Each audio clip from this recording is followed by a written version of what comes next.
In this video, we'll explore how to add a picture to an Instagram post after it's already been uploaded. Let's get started.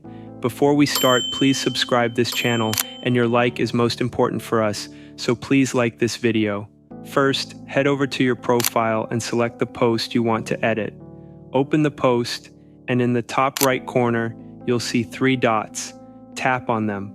However, when you look for an option to add a picture, you'll notice that it's not available. Instead, you'll see options like Edit, which allows you to update the location or change the caption. Unfortunately, Instagram does not currently provide a feature to add photos to an existing post. The only solution is to delete the post and re-upload it with all the pictures you want to include. To do this, tap on the 3 dots again, select Delete, and confirm. After that, you can create a new post with the additional images.